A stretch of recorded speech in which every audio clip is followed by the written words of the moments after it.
ओम स्वस्ति श्री गणेशाय नमः। ओम श्री सरस्वती नमः। ओम श्री गुरुभ्यो नमः। ओम नमः भगवते वासुदेवाय। वंशी विभूषित करान्नव निर्दभात पीताम्बरा दारुण भीमफलद्रोष्टात् पूर्णेन्दु चंद्रमुखादति नेत्रात् कृष्णात् परम किंपि ततमं न जाने। कृष्ण तवदीय पदपंकज पंजरान्ते अधे में विस्तु मानस राजहंस प्राण प्रयांस में कपवाद पीते। ओम श्री गणेशाय नमः। श्री सुख सागर सप्तम स्कंद। तपस्विनो दानपराज यशस्विनो मनस्विनो मंत्रविदा सुमंगला क्षेमं न विन्दन्ति विना यदर्पणम तस्मे सुभद्रश्रवा से नमो नमः।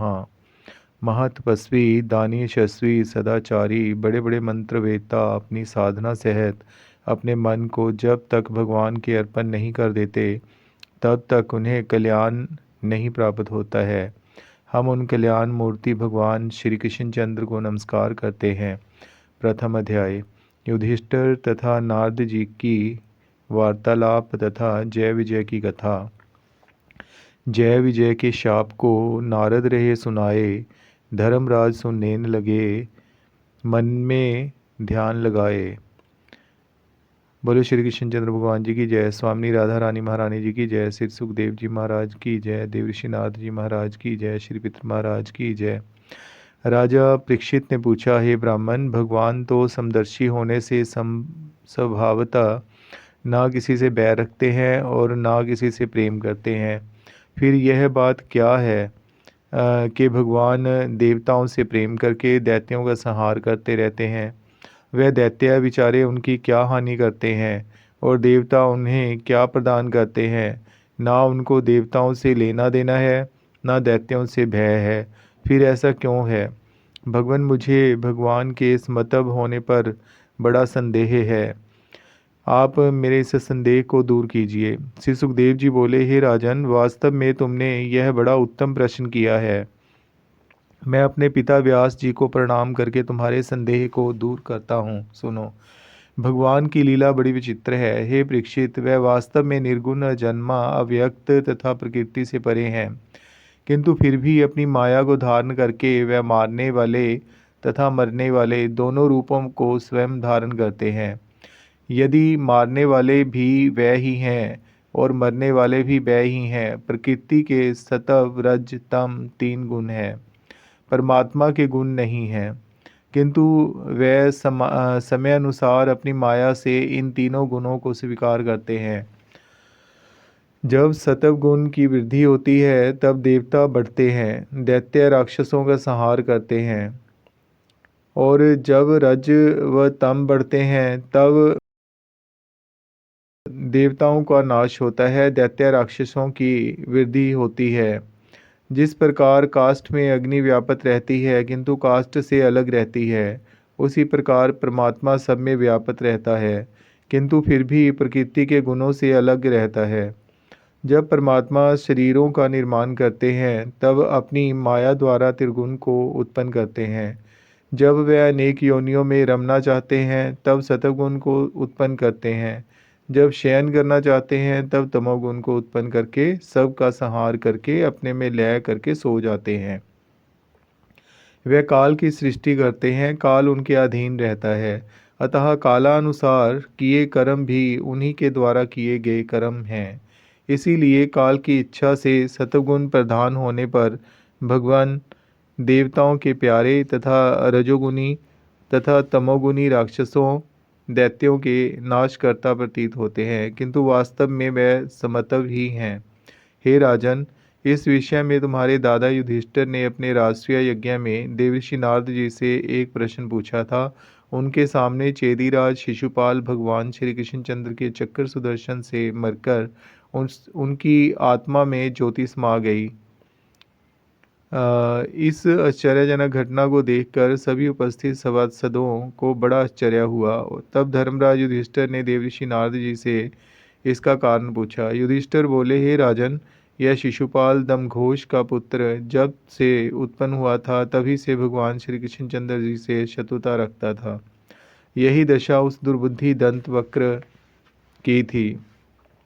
ये दोनों पानी पी पी कर भगवान श्री कृष्णचंद्र को साक्षात जो नारायण है उन्हें गाली देते थे। किंतु फिर भी ऐसे दुष्ट पातकी को कभी कोढ़ ना हुआ और ना उसकी जीभ ही गल कर गिरी, किंतु उसके बदले उसे भगवान का सायुज्य प्राप्त हुआ। वह हम सब के देखते देखते भगवान में समा गया और उनके वैकुंठ धाम को चला गया। उसे वह गति प्राप्त हुई जो बड़े बड़े योगीजनों को दुर्लभ है।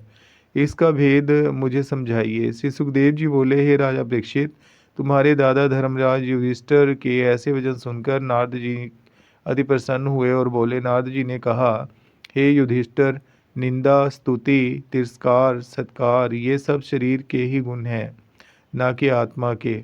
आत्मा शरीर जब ही धारण करता है जब उसे प्रकृति तथा पुरुष अर्थात जीवात्मा तथा परमात्मा के स्वरूप का ज्ञान नहीं रहता है।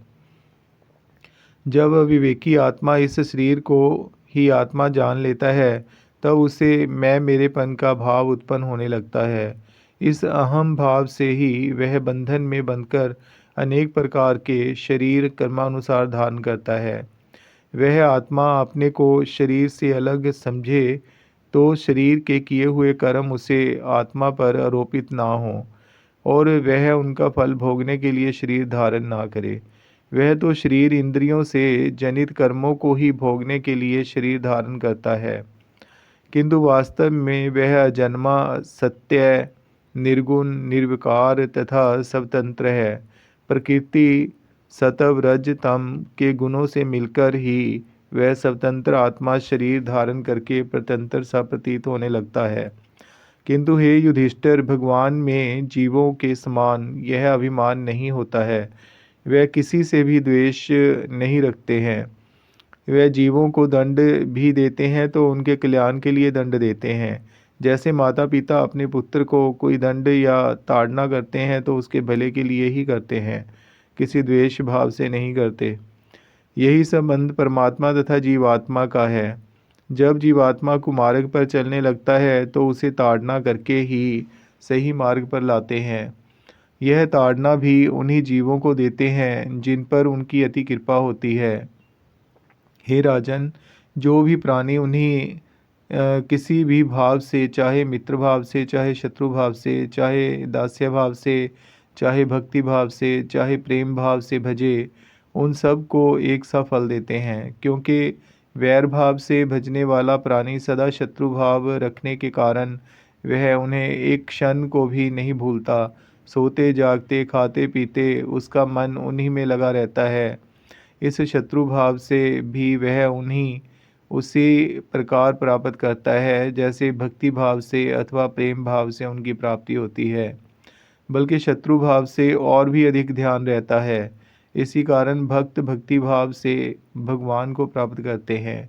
गोपियों ने प्रेम से, कंस ने भय से, शिशुपाल दंतवक्र ने शत्रु भाव से, तुम लोगों ने स्नेह से, हम लोगों ने भक्ति भाव से इन भगवान श्री कृष्णचंद्र जी में अपना मन लगाया है। किंतु हे युधिष्ठिर, राजा बेन तो इनमें से किसी भी श्रेणी में नहीं था, इसलिए उसकी दुर्गति हुई। हे धर्मराज, शिशुपाल तथा दंतवक्र ये दोनों तो भगवान विष्णु के ही पार्षद थे। उन्होंने तो शापवश मृत्युलोक में यह शरीर धारण किया था। धर्मराज युधिष्ठिर बोले, हे देवऋषि, भगवान के पार्षदों ने किस अपराध के कारण यह शरीर धारण किया, वह कृपा करके सुनाइए। नारद जी बोले, हे धर्मराज, एक दिन ब्रह्मा जी के पुत्र सनकादिक भगवान विष्णु जी के दर्शन करने के लिए उनके वैकुंठ धाम में गए। वहां उन्हें ना पहचान कर जय विजय नामक पार्षदों ने उन्हें अंदर जाने से रोक दिया।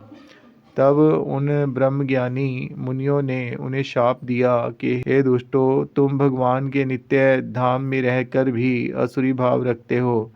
तुम दोनों मृत्युलोक में जाकर असुर हो जाओ। उनके शाप से उन्हें यह दोनों जय विजय पहले जन्म में हिरण्याक्ष तथा हिरण्याक्षिपु महाबली दैत्य दिति के पुत्र हुए। फिर त्रेता युग में रावण तथा कुंभकर्ण हुए और अब तुम्हारे मौसेरे भाई शिशुपाल तथा दंतवक्र हुए। युधिष्ठिर बोले, हे भगवान, हिरण्याक्षिपु के पुत्र प्रहलाद से द्वेष क्यों करते थे? प्रहलाद जी भगवत भक्त कैसे हो गए, इसकी कथा पूर्ण रूप से आप वर्णन करें। बोले श्री कृष्णचंद्र भगवान जी की जय, स्वामी राधा रानी महारानी जी की जय, श्री पितर महाराज जी की जय, सिया राम लखन हनुमान जी की जय, श्री सुखदेव जी महाराज की जय, देव ऋषि नारद जी महाराज की जय। सप्तम स्कंद के पहले अध्याय को यहीं पर विश्राम देते हैं प्यारे भक्तजनों। दूसरे अध्याय की कथा हम कल श्रवण करेंगे। क्योंकि कण कण में प्रभु विराजित हैं, इसलिए सभी का आदर सत्कार करते हुए अगर हम प्रभु की भक्ति में रहेंगे तो प्रभु हमसे रीझ जाएंगे और हमें ज़रूर अपने दर्शन देके अपने शिष्यों की भक्ति प्रदान करते हुए हमें भवसागर से पार लगाकर हमारा जीवन सार्थक कर देंगे। जय जय श्री राधे, जय जय श्री राधे, जय जय श्री राधे।